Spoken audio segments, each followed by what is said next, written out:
Assalamualaikum warahmatullahi wabarakatuh.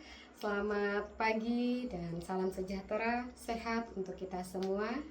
Om Swastiastu, Namo Buddhaya, salam kebajikan, Rahayu.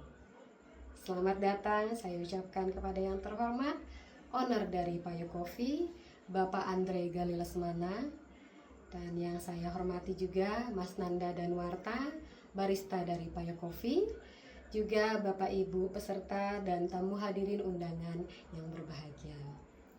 Puji dan syukur kita panjatkan kehadirat Allah Subhanahu wa Ta'ala, karena atas rahmatnya lah kita dapat berkumpul di tempat yang berbahagia ini, serta selawat juga salam kita haturkan kepada junjungan besar Nabi Muhammad SAW.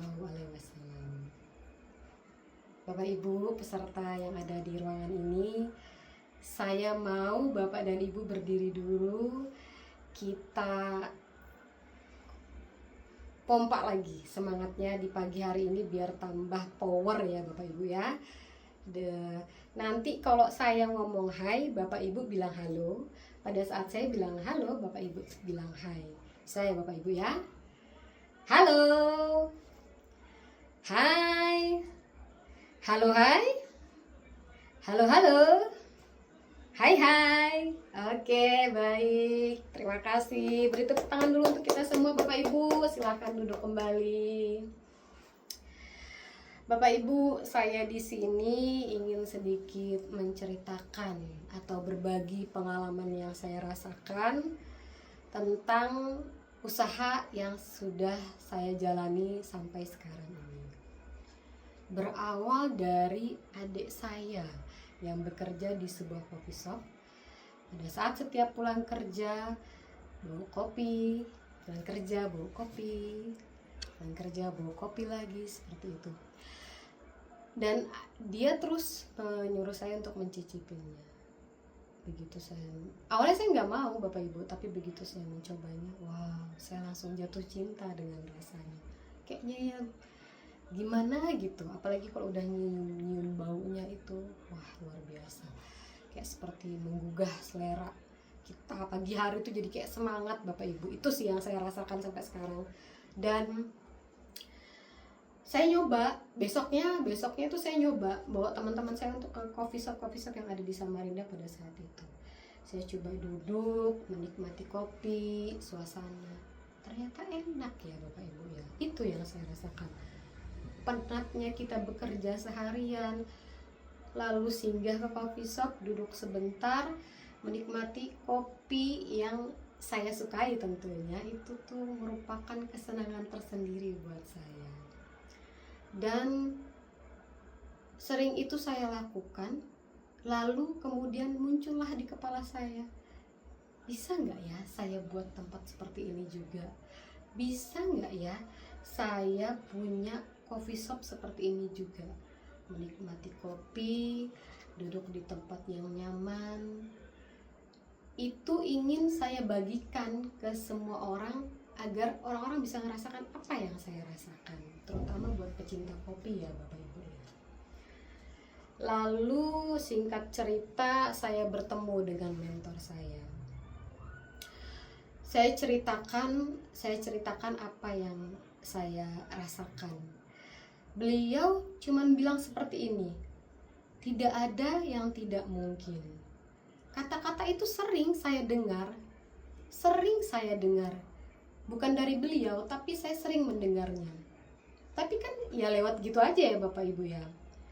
Entah mengapa pada saat beliau yang menyampaikan itu seperti kayak nyangkut di kepala saya, di otak saya tuh kayak nyangkut. Akhirnya saya mempertanyakan, iya ya, kenapa ya saya nggak bisa buat, kenapa saya nggak bisa, kenapa, maksudnya tidak ada yang tidak mungkin, itu benar, kenapa nggak saya coba? Saya berpikir seperti itu. Saya punya adik barista, saya punya kemampuan menata ruangan, lalu kenapa nggak saya coba? Walaupun sebenarnya waktu itu modal yang saya nggak punya, tapi kan ya Bapak Ibu ya, tidak ada yang tidak mungkin. Meskipun dompet kosong, kita tetap harus mencobanya. Dan tidak berhenti di situ, saya juga cari data-datanya. Pada waktu itu minum kopi itu menjadi gaya hidup bagi sebagian orang-orang yang ada di Indonesia. Terbukti mengkonsumsi kopi itu melonjak hingga 174% di tahun 2016. Itu menurut data dari Organisasi Kopi Internasional. Akhirnya saya tekadkan diri saya maksimalkan usaha dan upaya saya untuk membuka coffee shop yang saya inginkan, dan itu sudah berjalan hingga saat ini. Hingga saat saya berada di sini, coffee shop itu masih ada dengan kerikil-kerikil kecil mungkin, tapi ya namanya usaha ya Bapak Ibu ya, jatuh bangun itu wajar. Sedikit dari cerita saya yang saya sampaikan, tidakkah Bapak Ibu menginginkan atau mengharapkan mungkin sesuatu yang Bapak Ibu senangi atau sesuatu Bapak Ibu yang hobikan itu menjadi sesuatu yang menghasilkan? Mungkin dengan cara apa Bapak Ibu bisa temukan passion Bapak dan Ibu? Apa sebenarnya passion Bapak dan Ibu? Apa yang Bapak Ibu sukai? Hobi apa yang Bapak Ibu sering lakukan? Dan itu bisa Bapak Ibu jadikan sebuah hal yang menghasilkan, tetapi juga Bapak Ibu senangi. Tidakkah kalau saya pribadi mikirnya, tidakkah enak menjalani sesuatu yang kita sukai, entah itu hobi atau apapun, tetapi menghasilkan dan juga menyenangkan.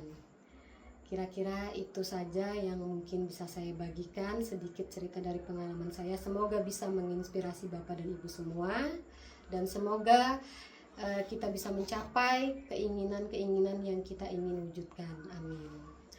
Sekian dari saya, terima kasih Bapak dan Ibu. Wabillahi taufiq wal hidayah. Wassalamualaikum warahmatullahi wabarakatuh.